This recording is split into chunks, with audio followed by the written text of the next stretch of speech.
বন্ধুরা, আজকে আপনাদেরকে একটা প্রিপেড মিটারের গুরুত্বপূর্ণ বিষয় শেয়ার করব। তো এখন আমি যদি আপনাদেরকে সময়ের কথাটা বলি, এখন সময় হলো রাত 9:30 আর কি, অর্থাৎ 9:30। তো এর ভিতর আমাদের একটি সমস্যা হয় একটা বাড়িতে। একটা মিটারে সব মিটার লাইন আছে, একটা মিটারের লাইন সাপ্লাই দিচ্ছে না। তো আমরা ওই বাড়িতে গিয়ে দেখি, মিটারটা খুলে দেখলাম, দেখে যতটুকু বুঝতে পারলাম যে মিটারের সাথে একটা ব্যাটারি ছিল, ওই ব্যাটারির মধ্যে সমস্যা হয়েছে। অর্থাৎ মিটারের সাথে প্রত্যেকটা মিটারের সাথে একটা ব্যাটারি থাকে। এটা যদি কোনো সময় যদি প্রবলেম হয়, তাহলে মিটারের লাইনটা সাপ্লাই করে না আর কি, অর্থাৎ যেটা 8 ফুট আছে সেটা সাপ্লাই করে না। তো আমরা এখন এই মিটারটা কীভাবে ঠিক করি সম্পূর্ণ ভিডিও আপনাদেরকে দেখানোর চেষ্টা করব। তো আপনারা দেখতেই পাচ্ছেন, একটা মিটারেতে যেটা পুরান ব্যাটারি ছিল, এটার প্রবলেমের কারণে বা এটা সমস্যার কারণে আমাদের মিটারটা লাইন সাপ্লাই করতেছে না আর কি। তো এখন আমরা ব্যাটারিটা চেঞ্জ করব। এর পরিবর্তনে আমরা আর একটা নতুন ব্যাটারি নিলাম। তো পুরান ব্যাটারিটা খুলে আমরা নতুন ব্যাটারিটা লাগাবো। আপনারা দেখতে পাচ্ছেন যে আমাদের পুরান ব্যাটারিটা উপরে লাগছি, এটা একটা নিউ ব্যাটারি। তো এটা লাগানোর পর মিটারটা চালু হয় কিনা দেখব। তো সবাই আমাদেরকে একটা প্রশ্ন করতে পারেন যে ভাইয়া, এই ব্যাটারিটা কোথায় পাবো? যদি আমাদের এই সমস্যা হয়, ব্যাটারিটা কোথায় পাবো?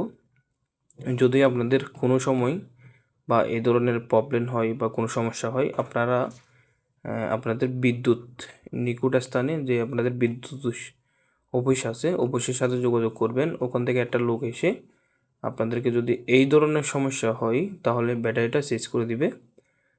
ব্যাটারিটা চেঞ্জ করতে কোনো টাকা নেবে না, অর্থাৎ যে লোকটা আসবে ওকে কিছু আপনার কষ্টের টাকা দিলে হবে বা ওনার মজুরিটা দিলে হবে। তো দেখতে পাচ্ছেন যে আমরা নিউ ব্যাটারিটা কানেকশন করতেছি, যে পুরান ব্যাটারিটা ছিল ওইটা চেঞ্জ করে ফেললাম। তো এটা লাগার পর আমাদের মিটারটা চালু হয় কিনা আমরা দেখব। তো অবশ্যই এটা আপনারা নিজে নিজে করতে যাবেন না, কারণ এটা যখন আপনি ডাকনাটা খুলবেন মিটারটা লক হয়ে যাবে। এই দেখতে পাচ্ছেন যেটা বন্ধ করতেছে, এটা যদি আপনি খুলেন তাহলে মিটারটা লক হয়ে যাবে। তো অবশ্যই আপনারা এটা নিজেরা করতে যাবেন না, আপনাদের নিকট স্থানে যে বিদ্যুৎ অফিসগুলো আছে ওখানে আপনারা আবেদন করবেন। আবেদন করার পর আপনাদের ব্যাটারিটা ঠিক করে দেবে। তো কথা বলতে বলতে আমাদের ব্যাটারিটা লাগানো শেষ। এখন আমরা মিটারটা কীভাবে চালু করব সেটা আপনাদেরকে দেখানোর চেষ্টা করব।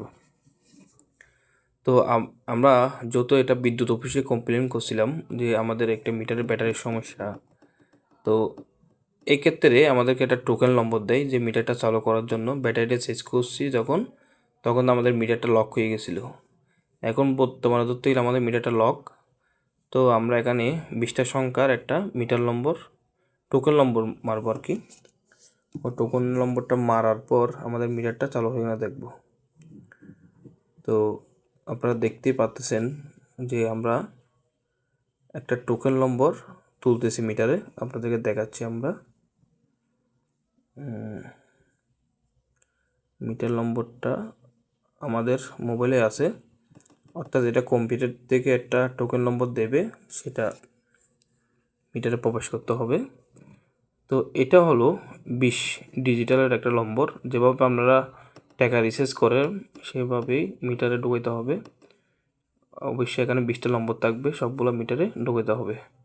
কথা বলতে বলতে আমরা অলরেডি কার্ডটা ঢুকাচ্ছি, দেখতে পাচ্ছেন। এই কার্ডটা ঢোকালে আমাদের মিটারটা চালু হয়ে যাবে।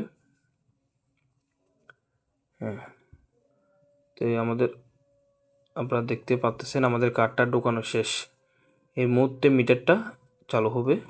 যত মিটারটা যখন আমরা খুলছিলাম তখন লক হয়ে গেছে, এখন পুনরায় আবার নতুন করে চালু হবে। আমাদের আরেকটা সিরিয়াল নম্বর আছে, তা আপনাদেরকে অনেকে 20টা দেয়, অনেকের 25টা দেয়, এরকম আমাদের 2 সিরিয়াল নম্বর দিচ্ছে আর কি। 2 সিরিয়াল নম্বরটা, এই নম্বরটা মারার পর অবশ্যই মিটারটা চালু হবে।